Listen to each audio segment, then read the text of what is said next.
Good morning બચ્ચાઓ, હું છું હાર્દિક ત્રિવેદી।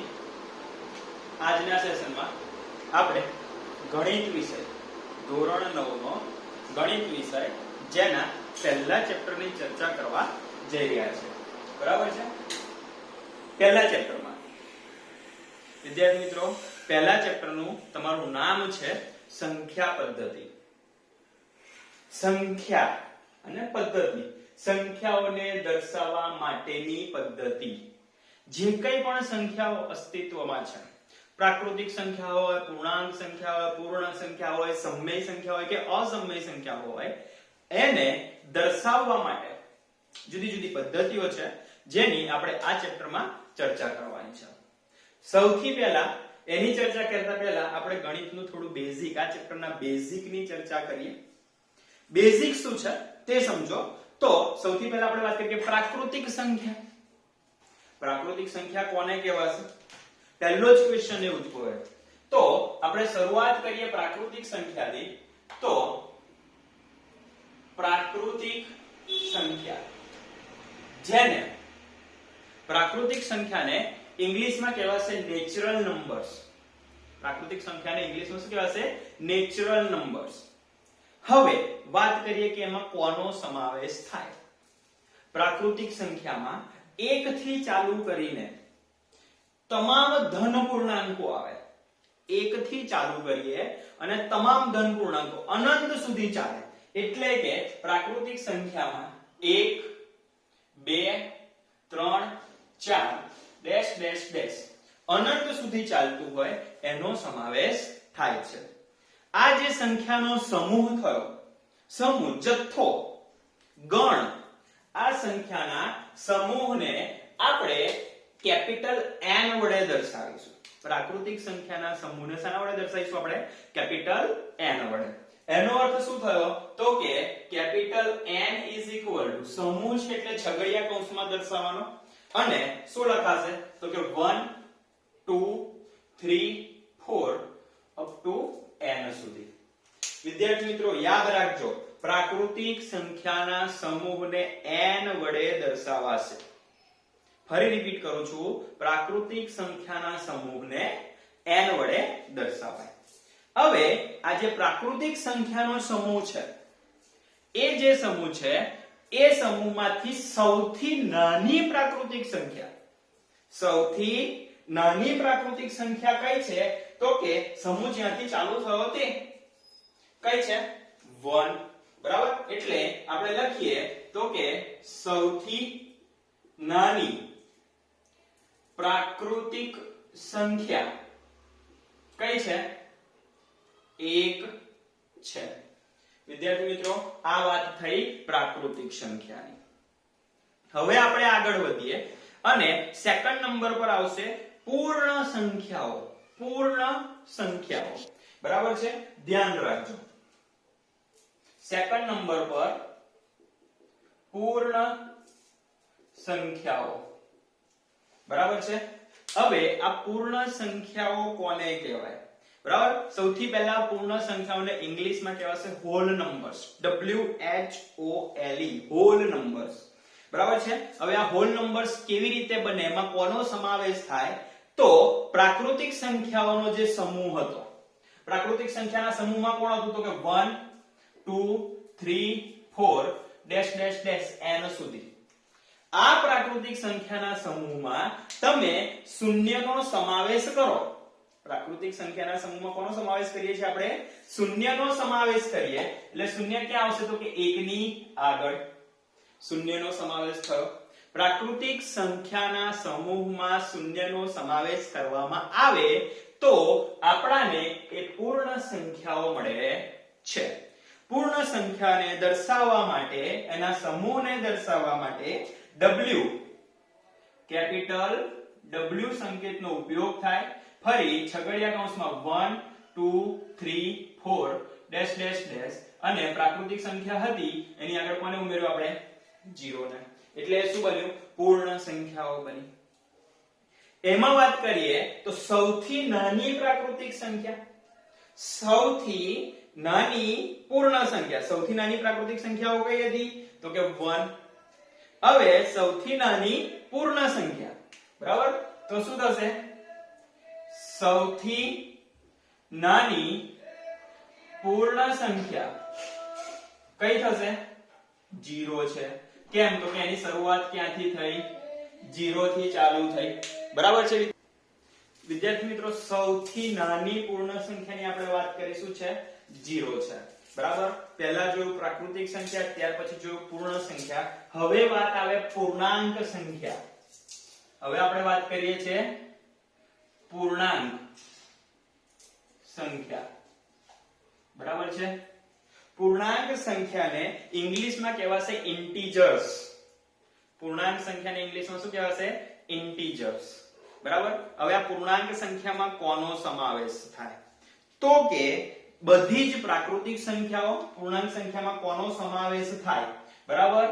તો બધી પ્રાકૃતિક સંખ્યાઓ તથા તેની વિરોધી સંખ્યાઓ અને શૂન્યનો સમાવેશ થાય. વિદ્યાર્થી મિત્રો, બધી જ પ્રાકૃતિક સંખ્યાઓ, બધી જ પ્રાકૃતિક સંખ્યાઓ કઈ આપણે હમણાં જ શીખી ગયા? તો કે 1 2 3 4 ડેશ ડેશ ડેશ. પછી શું કીધું? બરાબર સમજો. બધી પ્રાકૃતિક સંખ્યાઓની વાત થઈ, પછી કીધું તેની વિરોધી સંખ્યા. આ પ્રાકૃતિક સંખ્યાની વિરોધી સંખ્યા કઈ? તો કે -1 -2 -3 અને જોડે કેટલો કીધો? શૂન્યનો. એટલે જોડે વચ્ચે કોણ આવશે? શૂન્ય. આ તમામ સંખ્યાઓ ટૂંકમાં કહીએ તો ધન પૂર્ણાંકો, ઋણ પૂર્ણાંકો અને 0, આ ત્રણેયનો જે સમૂહ તૈયાર થયો એને આપણે પૂર્ણાંક સંખ્યા કહીશું. અને પૂર્ણાંક સંખ્યાને દર્શાવવા માટે z નો ઉપયોગ થાય. શાનો ઉપયોગ થાય છે? z નો. પૂર્ણાંક સંખ્યાને દર્શાવવા માટે કેપિટલ Z વપરાય છે અને એના સમૂહને લખવો હોય તો dash dash dash -3 -2 -1 0 1 2 3 dash dash dash. એનો અર્થ એવો કે બંને તરફ આ બાજુ પણ આગળ જઈશું તો -4 -5 -6 અનંત સુધી ચાલશે અને એવી રીતે આ બાજુ આગળ વધીશું તો 4 5 6 અનંત સુધી ચાલશે. એનો અર્થ કે અહીંયા સૌથી નાની કે સૌથી મોટી પૂર્ણાંક સંખ્યાનું અસ્તિત્વ નથી.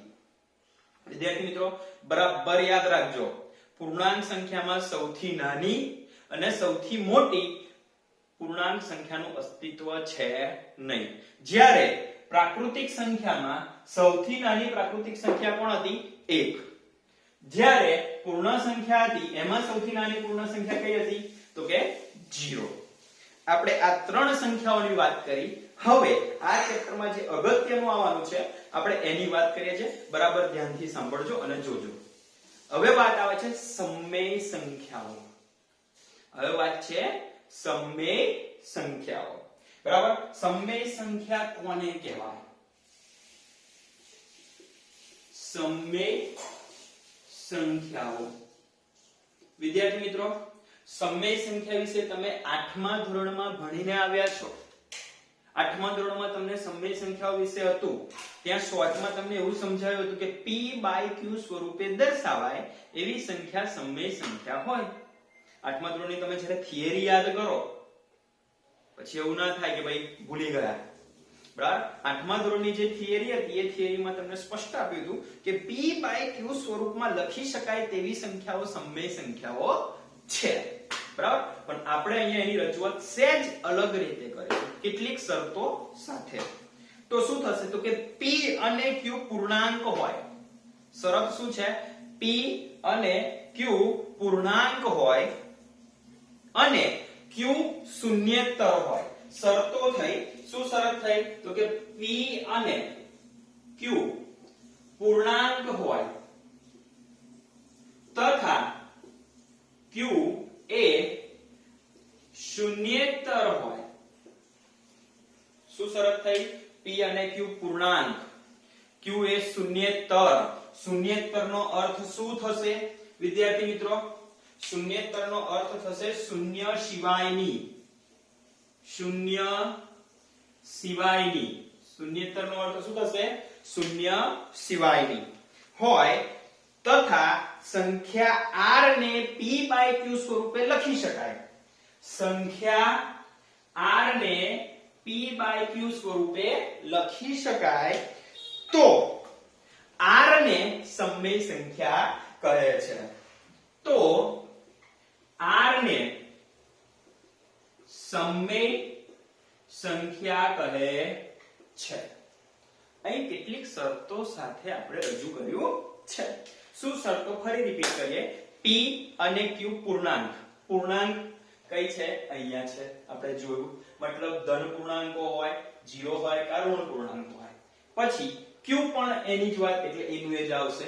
અને q માટે એક વધારાની શરત શું થઈ?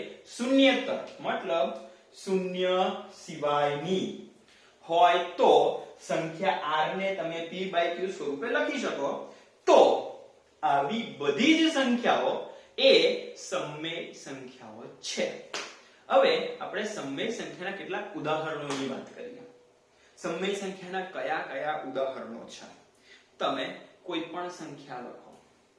ઉદાહરણ તરીકે આપણે સમમેય સંખ્યાનું ઉદાહરણ લખીએ તો 1/4.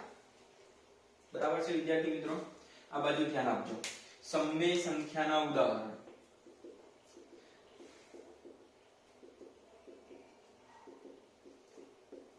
શું થશે? તો કે 1/4 લખી શકાય. p/q સ્વરૂપ થયું. બરાબર? લખીએ છીએ 1/8. બરાબર છે? p/q સ્વરૂપ થયું. બરાબર? એના પછી 3/12 લખાશે. આવી ઘણી બધી સંખ્યાઓ. 3/12 લખ્યું છે તો તમને એવું થશે કે સાહેબ છેદ ઉડે છે, તો છેદ ઉડાવો. 4×12 એટલે એનો આન્સર શું આવ્યો? 1/4. તો આ બે સંખ્યાઓ જુઓ. બે સંખ્યાઓ કઈ થઈ? 1/4 અને 3/12. બંને કેવી થઈ? છેદ ઉડાવવાથી બંનેનો આન્સર કેવો આવે છે? સમાન. તો આવી જે સમમેય સંખ્યાઓ થઈ એને સમાન સમમેય સંખ્યાઓ કહે છે. આવી સંખ્યાઓને કેવી સંખ્યાઓ કહેવાય છે? સમાન સમમેય સંખ્યાઓ તરીકે ઓળખી શકાય છે. વિદ્યાર્થી મિત્રો, આવી સમાન સમમેય સંખ્યાઓ ઘણી બધી હોઈ શકે. બરાબર છે? તમારે જેટલી લખવી એટલી લખી શકાય. ઉદાહરણ તરીકે અહીંયા હું રજૂ કરું છું, ધ્યાન રાખજો. 2/3, 4/6, 8/12, 16/24. દરેક સંખ્યાઓને તમે છેદ ઉડાવો. જુઓ, 2×4, 3×6, 4×8 છેદ ઉડશે. એ રીતે આગળ જશો તો ફરી 2 અને કેટલા? 3 ઉડશે ને? છે ચોકો 16 ઉડશે છે. બરાબર છે? આ રીતે પણ તમે એનું સાદુરૂપ આપી શકો છો. આવી જે સંખ્યાઓ થઈ આ બધી સમાન સમમેય સંખ્યાઓ થાય. વિદ્યાર્થી મિત્રો, આ સમાન સમમેય સંખ્યાઓની વાત કરી.